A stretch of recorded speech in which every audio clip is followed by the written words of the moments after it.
kasih pemirsa, Anda masih bersama kami dalam Juru Bicara, masih bersama dengan Dirjen IKP Kemenkominfo Republik Indonesia, Bapak Usman Kansong.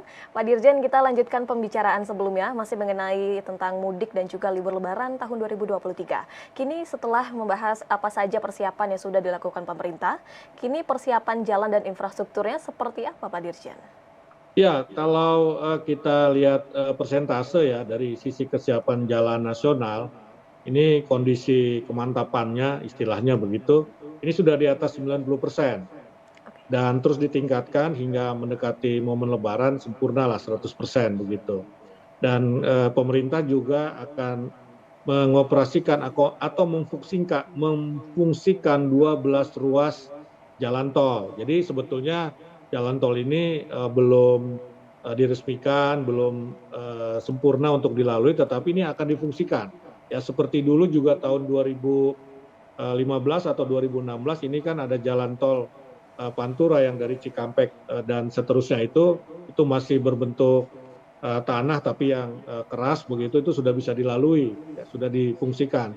Nah ini tentu saja kondisinya lebih baik daripada dulu itu. Ya. Cuma memang belum sempurna, tetapi akan kita fungsikan ya untuk mengurangi kepadatan dan untuk melancarkan arus lalu lintas. Ya. Kemudian juga pengelola jalan tol ya ini tentu saja harus kita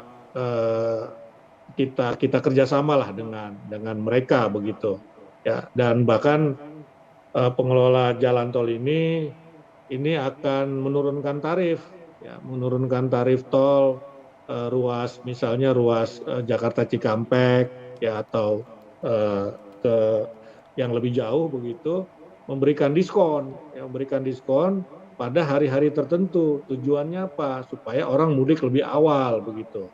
Kalau orang mudik lebih awal, maka tidak akan terjadi penumpukan, tidak akan terjadi kepadatan. Jadi pengelola jalan tol ini ya, BUJT ini sudah mendiskon 20% ya untuk tarif terjauh jalan tol Jakarta Cikampek. Ya ini saya kira inisiatif yang bagus sekali begitu. Dan kemudian juga sudah ada tersedia 127 rest area ya di seluruh jalan tol di Indonesia. Ada yang tipe A, ada yang tipe B, ada yang tipe C ya, dengan jumlah terbanyak tipe A 79. Nah kemudian namun terdapat rest area fungsional yang dapat digunakan, yakni rest area kilometer 19B dan rest area kilometer 338A Jalan Tol Jakarta Cikampek, kemudian di kilometer 319B Jalan Tol Pemalang Batang. Jadi banyak yang kita kita tambah lah kira-kira seperti itu ya. Kita juga menyiapkan SPKLU ya, karena mungkin saja sudah banyak pemudik yang menggunakan kendaraan listrik. Ya, karena itu kita harus siapkan ada di SPBU rest area kilometer 207A dan kilometer 389B di ruas jalan tol Trans Jawa serta rest area kilometer 163A jalan tol Trans Sumatera. Tapi juga kita kalau rest area kan umumnya biasanya tersedia SPBU ya, ini tidak perlu kita ragukan lah. Yang penting adalah ya SPKLU itu ya, karena sudah makin banyak orang bermudik ya dengan kendaraan listrik. Nah kemudian juga di rest area ini sudah disiapkan 6.175 toilet. Ya, toilet ini kalau tidak banyak juga bisa menyebabkan penumpukan ya, karena antri orang ke toilet. Jadi dengan tersedianya banyak toilet ini saya kira sedikit banyaknya akan membantu kelancaran ya arus mudik.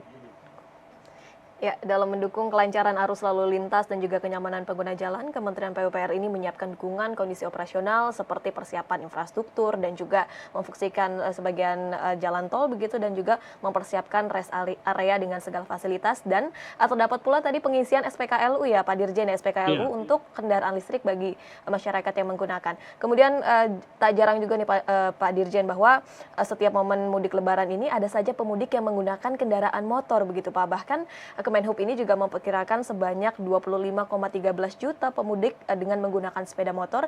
Lantas seperti apa kiranya antisipasi yang tengah dilakukan pemerintah, dan juga kita tahu bahwa memang pengendara motor ini merupakan yang paling rawan begitu Pak dalam menjalani kegiatan mudik. Seperti apa Pak Dirjen? Iya, iya, jadi jumlahnya betul sekali tadi 25,13 juta atau 20,3% ya, yang menggunakan sepeda motor. Ini berdasarkan survei Kemenhub.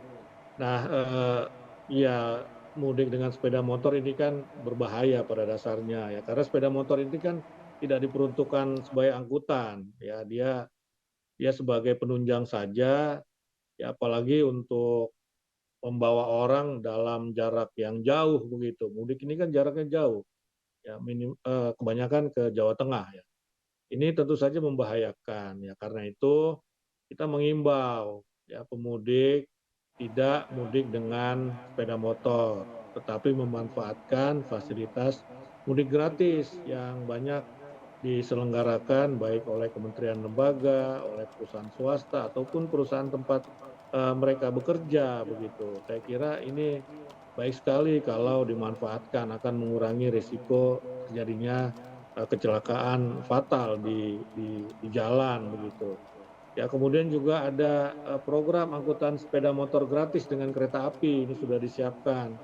Jadi pemerintah menyiapkan kereta api berkapasitas 46.000 lebih penumpang dan 10.000 unit sepeda motor. Jadi kadang-kadang ini ada juga orang yang mudik dengan sepeda motor supaya nanti di kampung halaman dia bisa leluasa berkeliling dengan sepeda motornya begitu. Nah, karena itu kita siapkan angkutan sepeda motor dengan kereta.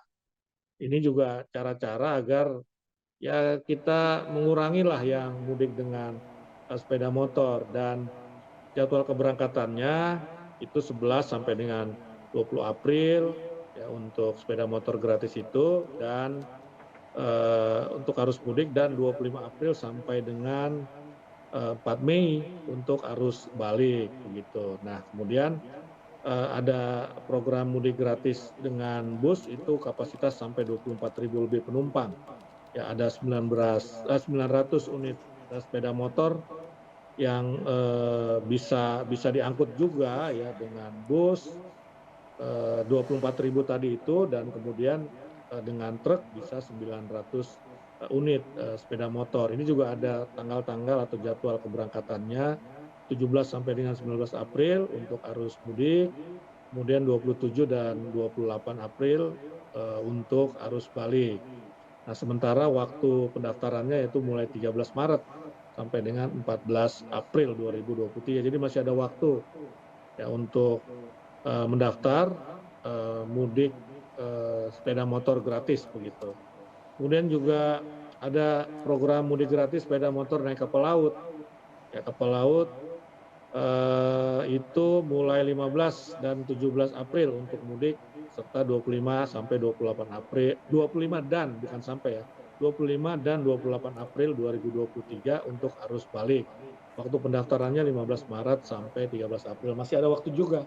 Ya, jadi pemerintah ini berusaha menekan ya orang yang mudik dengan sepeda motor dengan cara-cara tadi, ada imbauan untuk menggunakan mudik gratis, tapi kita siapkan juga kereta api untuk mudik gratis, kapal laut, truk. Pokoknya kita ingin masyarakat nyaman mudiknya. Kalau Ya. dengan sepeda motor kan tidak nyaman begitu, berbahaya bahkan. Ya, pemudik Gitu dapat Bibit, ya. memanfaatkan Iya.